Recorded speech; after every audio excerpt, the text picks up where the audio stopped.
खबर आपको देंगे। सिंध हाई कोर्ट ने नाजमाबाद नंबर 4 में गैर कानूनी तामीरात के खिलाफ ऑपरेशन जारी रखने का हुक्म दे दिया। अदालत ने गैर कानूनी तामीरात में मुलविस डिप्टी डायरेक्टर SBCA को ओहदे से न हटाने पर भी बरहमी का इजहार किया है। मजीद क्या अदालत की जानिब से रिमार्क्स दिए गए हैं, जानेंगे डॉन न्यूज के नुमाइंदे शफी बलोच से। शफी, बताइएगा। जी, नाजमाबाद नंबर 4 में 3 प्लाटों पर गैर कानूनी तामीरात के खिलाफ दायर दरख्वास्त की समाअत हुई थी, जहां पर अदालत ने अदालती हुक्म पर अमल दरामद करके और मुलविस अफसरान के खिलाफ ताजबी कार्रवाई करके इसकी रिपोर्ट पेश करने का हुक्म दिया था।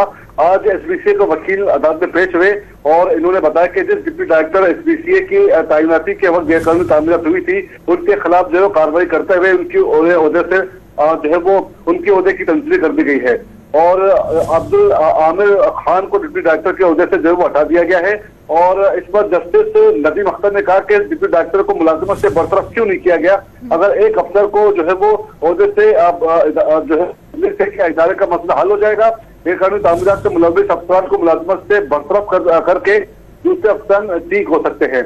जो है SBCA के वकील ने बताया कि गैर कानूनी तामीरात से मुलविस अफराद के खिलाफ मुकदमा दर्ज कर दिया गया है और इस पर अदालत ने तफ्ताश की FIR की कॉपी कहाँ है। और इसके अलावा वकील SBCA ने कहा कि जो है वो इस वक्त मौजूद नहीं है, लेकिन हम व्हाट्सएप पर जो है वो आपको उसकी कॉपी भेज देंगे। जस्टिस नदीम अख्तर ने बहुत शुक्रिया शफी आपका।